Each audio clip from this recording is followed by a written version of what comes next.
Fala pessoal, bem-vindos ao Psicolândia, Gustavo Guassu. Nesse vídeo a gente vai falar sobre Paulo Freire, o sujeito e a história. Alguns dias atrás postei um vídeo falando que postaria uma sequência de pequenos vídeos a respeito de variados temas do Paulo, fazendo análise de algumas citações. Então esse é o primeiro vídeo, sujeito à história.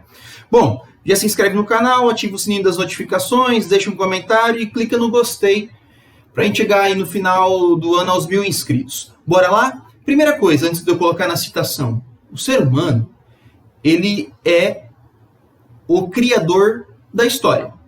Dentro do campo da história, e o último vídeo que eu postei foi a história como a história é uma ciência, não tem como a gente analisar o passado sem tirar o ser humano da perspectiva de criador. Em outras palavras, o que existe no mundo é resultado das nossas ações enquanto indivíduos.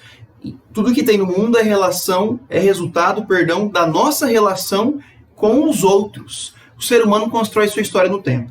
Tá? Então Paulo Freire ele acredita que os indivíduos eles precisam ser relembrados disso, já que a gente vive numa forma de sociedade que é bem comum a gente acabar vivendo como um figurante, não como um protagonista. Paulo Freire acreditava que a educação ela serve para nos tornarmos protagonistas da nossa vida e protagonistas da história do homem, do mundo.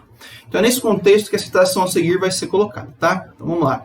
Olha o que diz a citação num livro chamado Educação na Cidade. Os vídeos serão curtos, tá, gente?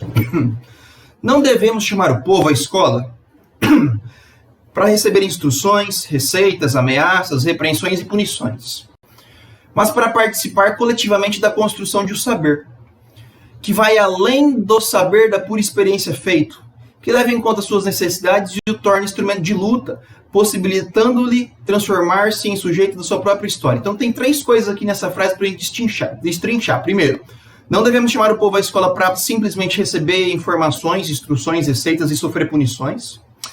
Nós devemos construir um saber que vai além da experiência do aluno e nós temos que fazer com que o aluno se torne transformador do mundo. Então, olha que doideira que o Paulo Freire fala. Primeira coisa, a escola, na época que o Paulo Freire está escrevendo, tá nos anos 80, no século XX, seja nos anos 1960, 70, 80 ou 90, Paulo Freire morre em 1990, eu acho que 8, a escola ela é pautada no autoritarismo. O professor chega, o professor senta, o aluno senta, olha para frente caladinho. Tanto é que em alguns momentos da escola, nós temos até castigos físicos. E o Paulo Freire ele vai ser totalmente contrário a isso. Ele vai dizer o seguinte, o aluno, independente de quem seja, ao chegar na escola, na sala de aula, tem uma experiência. E é a partir dessa experiência que o professor tem que começar o conteúdo. Já usei exemplos aqui em outros vídeos. Pessoal, hoje a gente vai falar sobre Idade Média. Vocês sabem o que foi a Idade Média, quando ela aconteceu? Vocês sabem me explicar o que foi? A partir do feedback, a partir do retorno que os alunos me dão com essas perguntas, aí sim eu vou começar a desenvolver a prática pedagógica. Então, Paulo Freire está falando isso. A escola não tem que ser simples local de punição e local de introjetar informações. O aluno não é uma folha em branco que a gente só joga coisas. O aluno tem uma experiência. Só que para poder construir um conhecimento, a gente tem que partir dessa experiência que ele tem.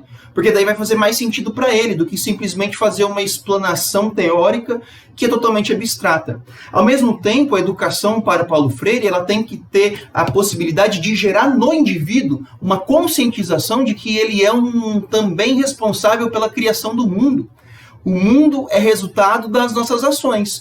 A educação ela tem que gerar conscientização no indivíduo para o indivíduo poder criar o mundo da melhor maneira possível, em direção ao bem. Por isso que o ser humano tem que ser sujeito da sua própria escola, da sua própria história. Então, para Paulo Freire, nesse primeiro momento, educação na cidade, sujeito à história, a educação ela tem que servir principalmente como uma ferramenta para a luta política, porque há ideologias que chegam até a escola que buscam fazer com que o indivíduo se torne resignado, se torne inerte, se torne passivo. Para Paulo, não. A educação tem que tornar o indivíduo ativo na sociedade. Para o indivíduo saber ler e escrever, mas não só isso. O indivíduo saber questionar uma informação, saber fazer uma crítica a um jornal, saber analisar uma propaganda de modo consciente. E a partir disso, o indivíduo consegue ter uma participação ativa. Um exemplo desse é o voto. Por que faz sentido para os dominadores do mundo, para os que controlam a política, ter uma educação de má qualidade? Porque assim é muito mais fácil de controlar a população. Para Paulo Freire, não.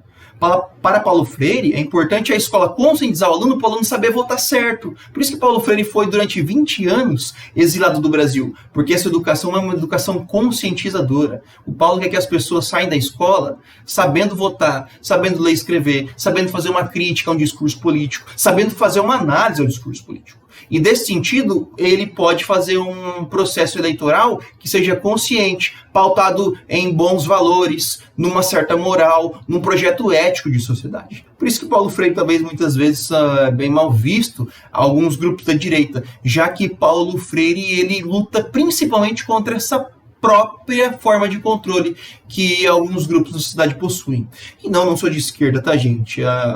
Qualquer dia eu vou fazer um vídeo sobre direita e esquerda. Eu não acredito que esses são conceitos de grande interesse para a discussão política hoje. Mas nesse momento, no século XX, Paulo Freire se enquadra mais ao campo da esquerda, sim. E o Paulo Freire foi perseguido pelo campo que seja contrário a ele, o que a gente vai chamar de direita. Então, para Paulo Freire, a escola tem que, não apenas passar informação, mas criar uma consciência para o aluno poder ter uma ferramenta de luta política, saber votar, saber ler, fazer uma crítica e ser criador da sua própria história de uma maneira consciente, reflexiva e crítica.